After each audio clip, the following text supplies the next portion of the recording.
Marie-Hélène Malroux et Jean-Yves Ruiz, bonjour. Vous êtes à l'initiative de la CAE des talents valorisés. Vous allez nous expliquer tout à l'heure ce que sont ces fameux talents valorisés. CAE, coopérative d'activité et d'emploi. Vous êtes respectivement dirigeante de cette CAE et Jean-Louis Ruiz, vous êtes vous-même donc le directeur de la partie création d'entreprise. Mais avant d'aborder votre spécificité au niveau de la CAE, pouvez-vous nous expliquer comment fonctionne une CAE ? Alors, une CAE est une coopérative d'activité et d'emploi. Une coopérative d'activité et d'emploi permet d'accueillir des porteurs de projets et de pouvoir les héberger juridiquement, fiscalement, administrativement, pendant tout le temps et la durée du développement de leur entreprise. Ça permet à un porteur de projet de pouvoir tester en grandeur nature son projet de création d'entreprise. Notre spécificité par rapport à des CAE généralistes, nous sommes une CAE, une coopérative d'activité d'emploi, plus communément appelée une coopérative d'entrepreneurs dite de filière, spécifique sur des domaines d'activité, sur les professions intellectuelles. Je m'entends. Toutes les professions intellectuelles aujourd'hui qui nécessitent un talent, une expertise et qui souhaitent créer son propre emploi n'ont pas véritablement beaucoup d'opportunités en France. Il y en a 3. Quand on veut créer une entreprise, quand on tape aux portes de structures, soit on va vers des sociétés de portage salarial, puisque ce sont des structures qui sont juridiquement et spécifiquement pour ces professions dites intellectuelles. Vous avez des couveuses qui fonctionnent sous contrat d'appui au projet d'entreprise, donc sous contrat CAP, et vous avez des CAE généralistes. En ce qui nous concerne et notre spécificité, c'est que nous allons héberger juridiquement, fiscalement et administrativement exclusivement des professions qui ont un attrait particulier au domaine de l'accompagnement. Domaine de l'accompagnement à la trajectoire professionnelle, domaine d'accompagnement spécifique à la création d'entreprise. Donc notre objet social de la coopérative d'activité et d'emploi, celle que nous sommes actuellement en train de mettre en place, c'est le conseil, c'est la formation, c'est l'accompagnement à la trajectoire professionnelle et bien évidemment l'accompagnement à la création d'entreprise. J'ai envie de vous demander comment ce projet est né et quel a été votre postulat et surtout à partir de quel constat. Alors, c'est pas récent et c'est pas nouveau. Ça fait 10 ans que je suis à mon compte pour ma part. Jean-Yves, ça fait combien de temps que tu... Après avoir occupé des fonctions de management dans les entreprises, j'ai créé ma propre structure justement pour accompagner les entreprises qui souhaitaient agir dans un sens différent en préservant à la fois la performance et le bien-être des collaborateurs de l'entreprise. Alors si je vous ai posé la question tout à l'heure de la CAE un petit peu généraliste, c'est parce qu'effectivement vous avez eu par rapport à l'existant un constat peut-être un petit peu différent de ce que vous avez pu voir autour de vous et appréhender aussi de par vos métiers respectifs sur lesquels on reviendra tout à l'heure. Ces constats, quels étaient-ils essentiellement ? Alors, ces constats sont qu'aujourd'hui, quand on est entrepreneur et qu'on est à la genèse de l'idée, quand on est à la genèse de l'idée, où, vers qui on s'adresse? Quelle est la structure aujourd'hui en France qui va nous permettre, quand on est porteur d'un projet de vie ou porteur d'un projet professionnel, de pouvoir aller taper à la porte et de leur dire, voilà, écoutez-moi, déjà dans un premier temps, écoutez-moi, et est-ce que vous allez pouvoir m'apporter des réponses sans m'envoyer 3e porte à gauche, 3e institutionnel, 4e organisme. Notre objectif, le constat il a été, c'est de dire, il y a des gens aujourd'hui en France qui ont des talents, qui ont des expertises, ils sont demandeurs d'emploi, ils ont des expériences énormes, ils ont des compétences, ils ont des diplômes. Mais qu'est-ce qu'ils en font? Ils en font quoi?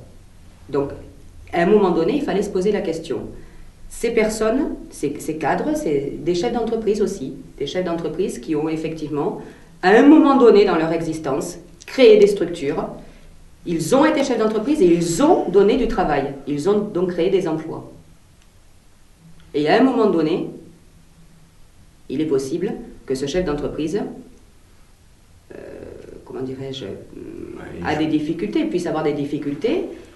Et bien là, quand il a des difficultés, vers qui il s'adresse, le chef d'entreprise, quand il est solitaire? Vous savez, ce n'est pas une sinécure de dire, j'allais dire dans l'absolu, la solitude du chef d'entreprise, ce n'est pas une sinécure. Nous l'avons tous vécu. Et moi-même, puisque ça fait 10 ans que je suis à mon compte, Voilà, et que moi-même j'ai été gérante d'une société, j'avais 6 salariés, et aujourd'hui je suis toujours à mon compte avec un autre type de structure. Voilà, donc le postulat il a été de dire, voilà, aujourd'hui en France, qui peut-on aller voir, quelle structure peut-on aller voir pour que l'on puisse nous accompagner de manière personnalisée, qualité sur l'accompagnement, et de proximité. Tu aurais quelque chose à rajouter, Jean-Yves ? Le constat qu'on a fait également, c'est qu'on accompagne de la même façon à la fois un créateur d'entreprise qui veut créer des emplois au-delà de lui-même et certains qui ont un projet un peu plus personnel et qui veulent créer par moment leur propre emploi. Et on accompagne de la même façon les uns et les autres alors que les questions à se poser ne sont pas les mêmes.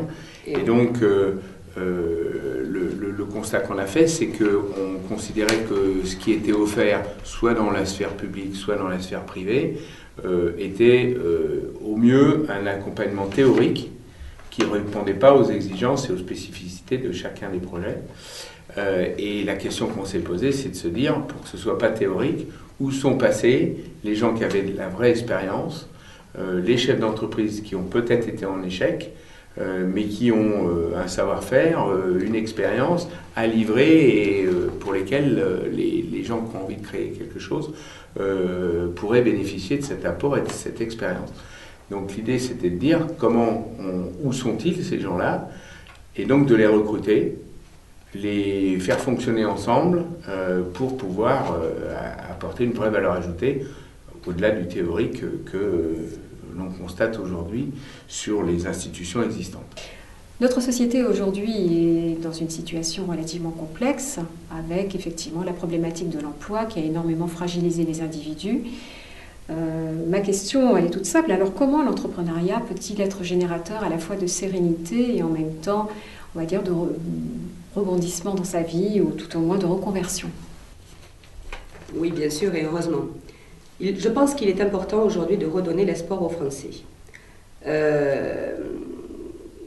S'il n'y avait plus d'espoir, ni pour nous ni pour nos enfants, ce serait gravissime, si je puis dire. On est dans un contexte aujourd'hui qui est très particulier.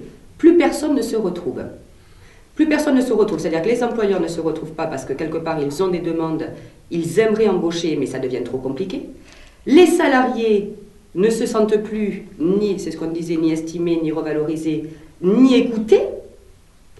Les étudiants ne se sentent pas soutenus, les profs ne se sentent pas respectés. Donc à un moment donné, on se pose la question en se disant, bon là les structures en France aujourd'hui, est-ce qu'elles doivent continuer telles quelles ou est-ce qu'effectivement les structures sont obsolètes? Donc à un moment donné, il va falloir pouvoir expliquer aux Français que oui, il est possible d'entreprendre, oui, il est possible d'entreprendre différemment, oui, il est possible d'être un chef d'entreprise, d'avoir un esprit d'entrepreneur social. On ne devient pas entrepreneur social, on le devient. On peut être chef d'entreprise et pour autant avoir cette fibre sociale qui permet de replacer l'individu au cœur des priorités de l'entreprise. Oui, bien sûr que c'est possible. Heureusement, parce que sinon on ne serait pas là. Jean-Yves Ruiz, je vous voyais réagir à ce que disait Marie-Hélène Malroux. Vous, de votre point de vue, le constat que vous faites aujourd'hui et l'accompagnement que vous allez donc initier un petit peu autour de ces personnes, quel est-il ? Le constat, enfin sur la société au moins, puisque c'était le dernier point qu'on abordait, c'est qu'aujourd'hui le sentiment qu'on a, c'est que tout le monde est un peu perdu, tout le monde a un sentiment d'impasse, voire de peur. Est-ce que c'est le bon moment pour je veux dire, entreprendre ou se lancer sur une idée, etc. En tout cas, un climat d'insécurité par rapport à des initiatives qui peut-être sont plutôt bien pensées.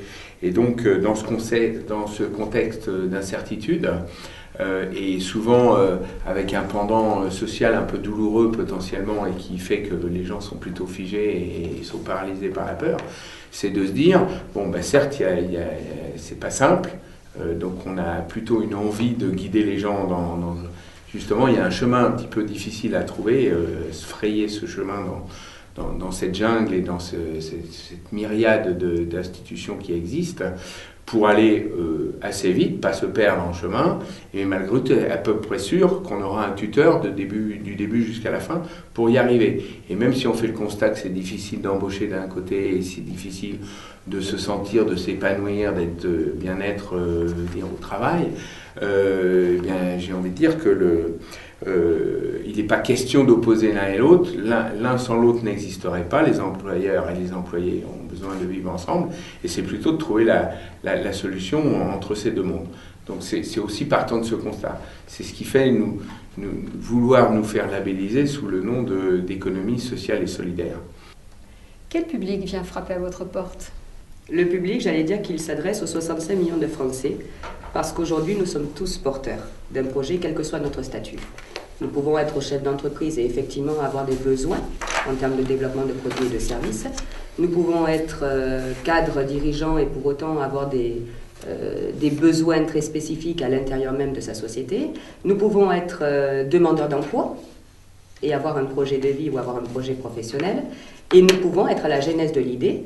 Donc effectivement, en voulant soit se réorienter professionnellement, parce qu'on est salarié, on a l'intention peut-être d'œuvrer différemment, et donc on se pose des questions. Donc j'allais dire, quelque part, on s'adresse à 65 millions de personnes qui aujourd'hui sont porteurs d'un projet.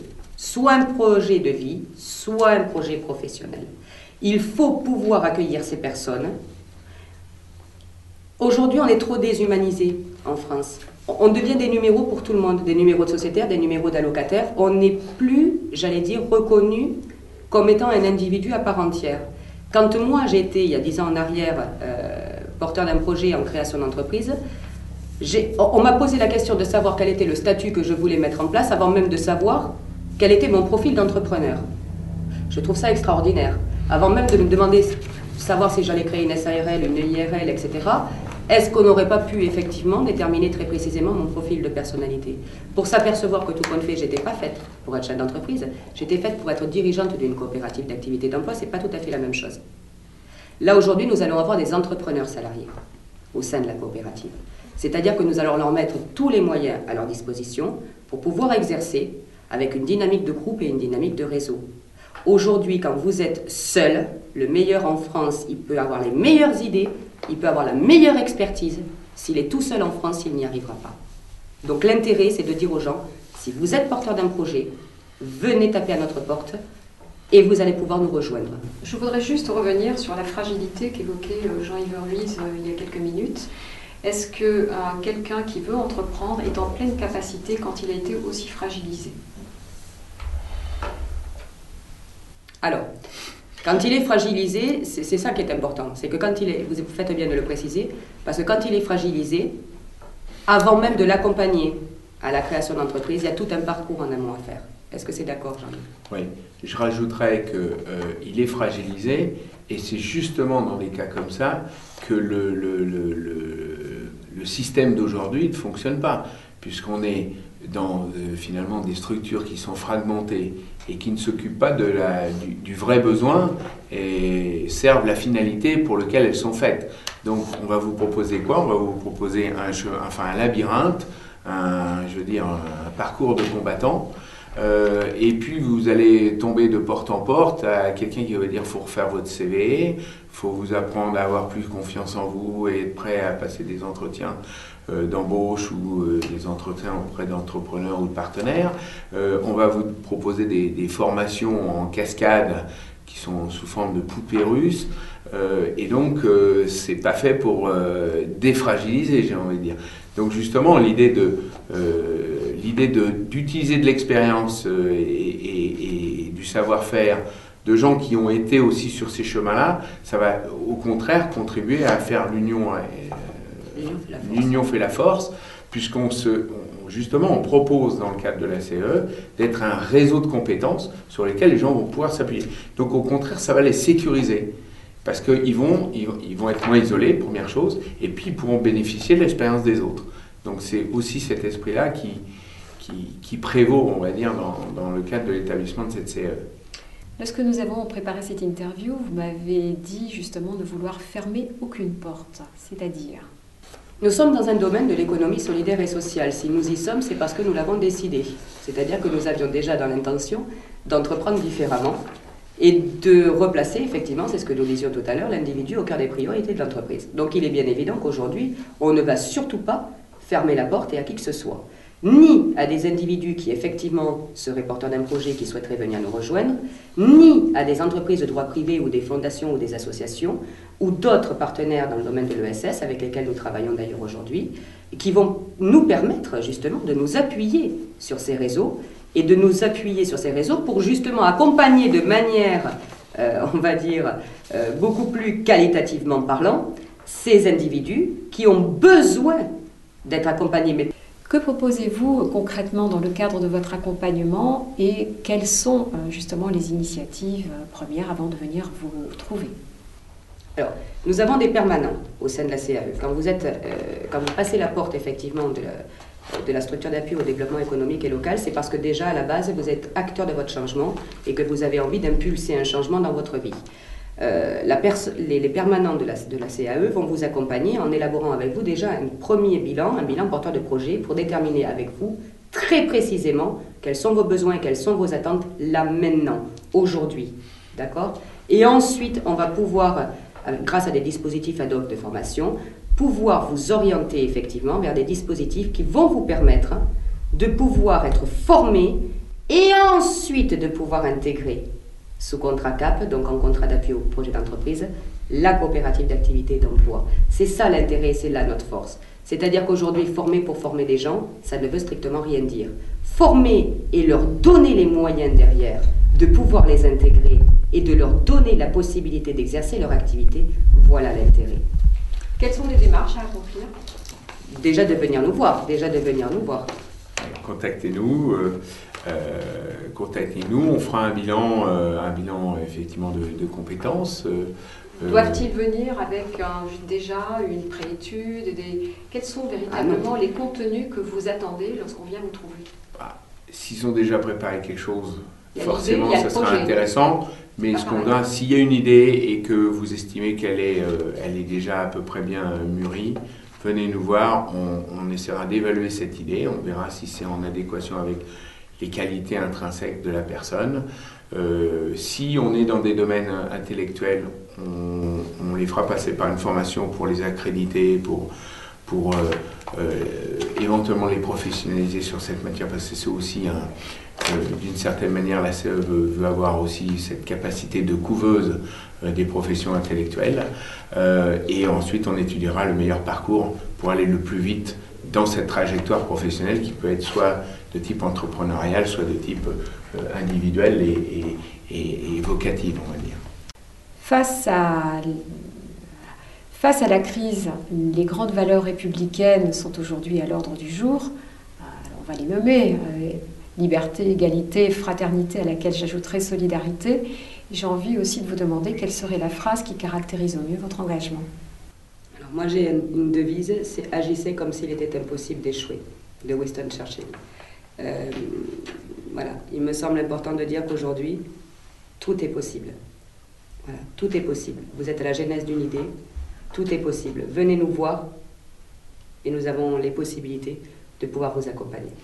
Et si vous dites liberté, égalité, fraternité, c'est normalement le symbole de la France et j'ai envie de dire qu'impossible n'est pas français. Marie-Lise Malroux, merci. Jean-Yves Ruiz, également merci d'être venu à TV Sol nous parler de cette belle aventure.